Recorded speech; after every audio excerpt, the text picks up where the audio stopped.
હર હર મહાદેવ હર મિત્રો, આજે આપણે આવી ગયા છીએ ત્રિનેત્રેશ્વર મહાદેવ મંદિરે કે જે કોયલીમઠ ગામે આવેલું છે કે જે વંથલી તાલુકાનું આ ગામ છે મિત્રો, અને જુનાગઢ જિલ્લાનું ગામ છે કે જે કોયલી અને મઠ એ બંને વચ્ચે જો અહીંથી મઠ 0 કિલોમીટર એટલે મઠ ગામે આ કોયલી મઠને જે ત્રિનેત્રેશ્વર મહાદેવનું મંદિર આવેલું છે. સરસ મજાનું જંગલની વચ્ચે અને એકદમ હરિયાળીની વચ્ચે આ મંદિર આવેલું છે. તો મિત્રો આજે હું તમને એના વિશે થોડી માહિતી આપીશ અને મારી પાસે જે કંઈ પણ માહિતી છે એ પણ કહીશ અને સાથે સાથે તમને મંદિરના દર્શન પણ કરાવીશ. જુઓ મિત્રો, આ છે બહારનું સરસ મજાનું મેદાન અને ચોગાણાને અહીંયા બધા જ લીલાછમ ઝાડવા ઊભેલા છે અને અહીંયા એનું પાર્કિંગ પણ તમને દેખાશે. જુઓ, અને આ એનું મેઇન બોર્ડ છે કે મેઇન એન્ટ્રી છે કે જ્યાં ત્રિનેત્રેશ્વર મહાદેવ કોયલી મઠ એવું લખેલું છે.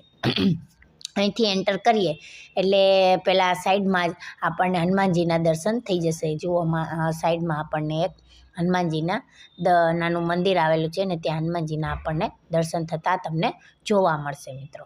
હવે ઘેઘુર વનરાય, ચારે તરફ ગાઢ જંગલ, 12 માસ નયન રમ્ય ખુશનુમા વાતાવરણ.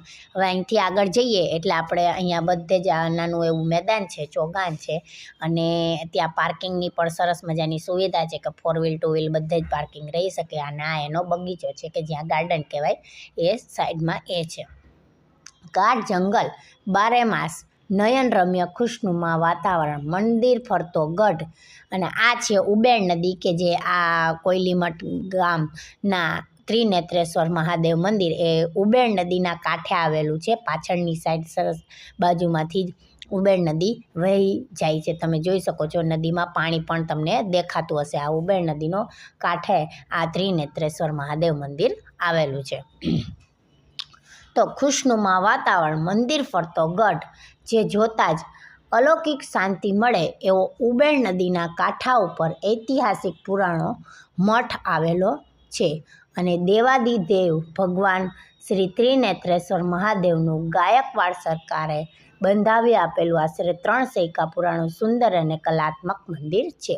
જો આ ત્રિનેત્રેશ્વર મહાદેવનો મેઇન ગેટ છે કે અહીંથી અંદર એન્ટ્રી લઈએ એટલે આપણને ત્રિનેત્રેશ્વર મહાદેવ મંદિર આવે છે. જુઓ, આ અત્યારે ખૂબ જ જૂનું પુરાણું મંદિર છે મિત્રો, સૈકા પહેલાંનું, અને એવું ને એવું જ અત્યારે જાળવી રાખેલું છે અને એવું જ સરસ મજાના મંદિરના તમને દર્શન થશે. જુઓ, અહીંયા પહેલાંના રાજાધિરાજ જે થઈ ગયા જૂના ગાયકવાડ સરકાર એ બધાના ફોટો અને એને બધાની જૂની સાચવેલી વસ્તુઓ પણ તમને દેખાતી હશે. અને આ એનો મેઇન ઇતિહાસ લખેલો છે મિત્રો, કે જે ઇતિહાસ છે એ તમને પૂરેપૂરો એમાં ઇતિહાસ આખો લખેલો છે કે આ ત્રિનેત્રેશ્વર મંદિર કઈ રીતનું બનાવેલું છે મિત્રો. જુઓ, બધી તમને જૂના બધા ચિત્રો અને ફોટાઓ તમને દેખાતા હશે મિત્રો. હવે જેમાં ત્રિનેત્રેશ્વર મહાદેવનું સુંદર લિંગ બિરાજમાન છે. જૂનાગઢથી વંથલી નેશનલ હાઈવે પરથી સાપુર પાસેના રેલવેના ઓવરબ્રિજની બાજુમાંથી માત્ર 7 કિલોમીટરના અંતરે કોયલીનો સુપ્રસિદ્ધ ઐતિહાસિક મઠ આવેલો છે.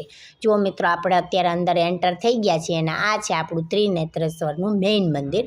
આ જે તમને દેખાઈ રહી છે એને ધજાના તમને દર્શન દેખાતા હશે. અને આ છે આપણું મેઇન મંદિર, ત્રિનેત્રેશ્વર મહાદેવનું મેઇન મંદિર તમને અત્યારે દર્શન થઈ રહ્યા છે.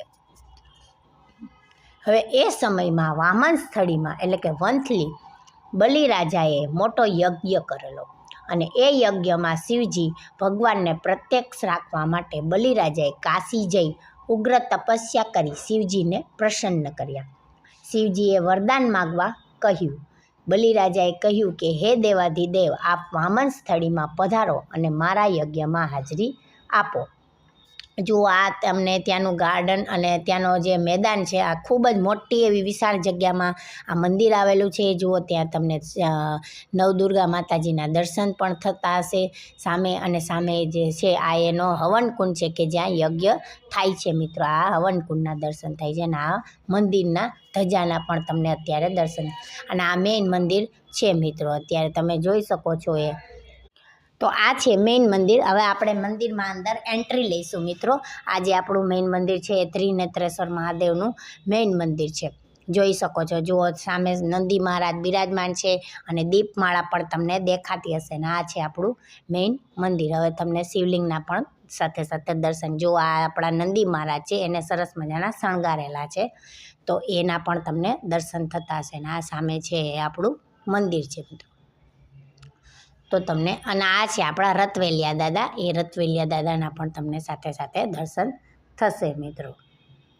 અને બાજુમાં જો નાના નાના રાધા કૃષ્ણ બિરાજે છે, બાલગોપાલ પણ સાથે સાથે બિરાજમાન છે. સાથે એની બાજુમાં જ આપણા બાલગોપાલ પણ બિરાજમાન છે. અને સાથે સાથે ગણપતિ દાદા પણ તમને દેખાતા હશે મિત્રો. અને એની જ બાજુમાં શીતળા માતાજીના પણ તમને દર્શન થશે મિત્રો. તમે જોઈ શકો છો, જોઈ લો, આ શીતળા માતાજીના પણ તમને દર્શન થશે. અને આ છે આપણી દીપમાળા કે જ્યાં સાંજના ટાઈમે કે સવારના ટાઈમે એ દીપ જલાવી અને એને આપણે આરતી થાય છે મિત્રો.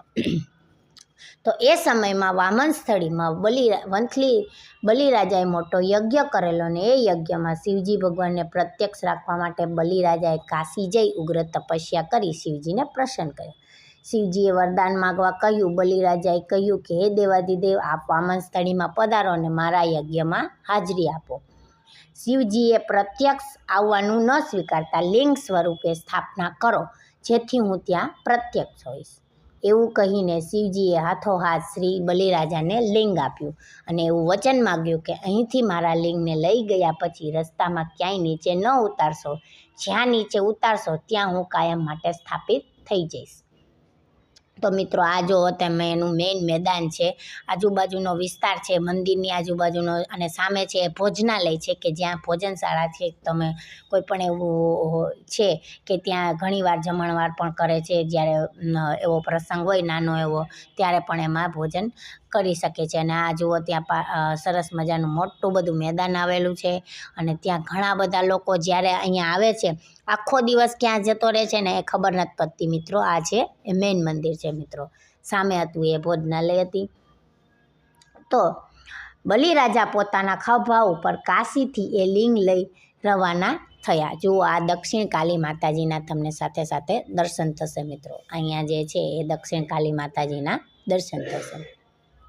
ખૂબ મહેનત પછી અહીં સુધી પહોંચાડ્યું. ત્યાં માર્ગમાં સુંદર નદીનો કાંઠો, ઘાટી વનરાજી અને અલૌકિક સ્થળ જોઈ શિવજીને ત્યાં કાયમ સ્થાપિત થવાની ઈચ્છા થઈ.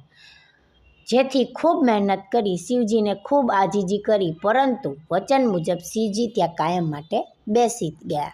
બલિરાજાએ લિંગમાં ખૂબ માથા પછાડ્યા, જેથી લિંગ ઉપરનો થોડો ભાગ ખંડિત થયો, જે હાલમાં પણ એમ જ છે.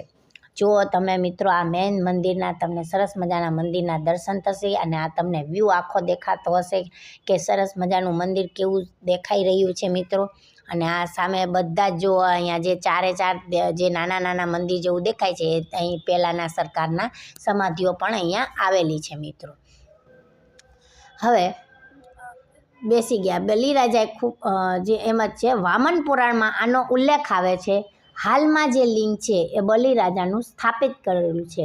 ત્યારબાદ ઉત્તરોત્તર સંતો મહંતો તેમની પૂજા તપસ્યા કરતા. જોઈ લો મિત્રો, સામે જે છે એ એમની કચેરી છે કે જ્યાં પહેલાંના સમયના જે રાજાઓ થઈ ગયા, ગાયકવાડ સરકાર થઈ ગઈ, એ બધાના ચિત્રો અહીં લગાવેલા છે એ કચેરીમાં. અને આ છે આપણા બટુક ભૈરવ કે તેમને બટુક ભૈરવના પણ તમને સાથે સાથે દર્શન થશે મિત્રો. અને આ છે આપણા નવદુર્ગા માતાજી કે જ્યાં માતાજી પણ આવેલા છે. અને સામે છે કાળ ભૈરવ દાદા કે કાળ ભૈરવ દાદા અને તેમની વાય પણ આવેલી છે. તો એમના પણ તમને સમય સાથે સાથે દર્શન થશે મિત્રો. અને આ ખૂબ જૂનું પુરાણો એક વડલો પણ આવેલો છે. હવે સમય જતાં ગાયકવાડ સરકારના ભાણેજ નામે ગોપાલરાવ સંન્યાસ ધારણ કરીને ગોપાલગીરી થયા. બરોડા સ્ટેટના ભાણેજ હોવાને નાતે હાલમાં જે મંદિરનું બાંધકામ છે તે ગાયકવાડ સરકારે બંધાવી આપેલ છે. અને આ છે આપણી ત્રિનેત્રેશ્વર મહાદેવનું મેઇન શિવલિંગ કે જે મેઇન શિવલિંગના તમને દર્શન થઈ રહ્યા છે. આ એમનો શણગાર છે અને આ એમની સરસ મજાની શણગાર કરીને પછી એના દર્શન કરી રહ્યા છો અત્યારે મિત્રો. આ એની મેઇન શિવલિંગ છે જે બલિરાજાએ સ્થાપિત કરેલ છે. આ એ શિવલિંગ છે મિત્રો. હવે ચૈત્ર સુદ સાતમનો શીતલા માતાજીના અડધા દિવસનો મેળો ખૂબ જ અહીંયા પ્રખ્યાત છે. તે દિવસે દર્શનાર્થીઓને ગુંદી ગાંઠિયાનો પ્રસાદ આપવામાં આવે છે. મહાશિવરાત્રિમાં ભાંગની પ્રસાદ ખૂબ જ મહત્ત્વ હોય છે.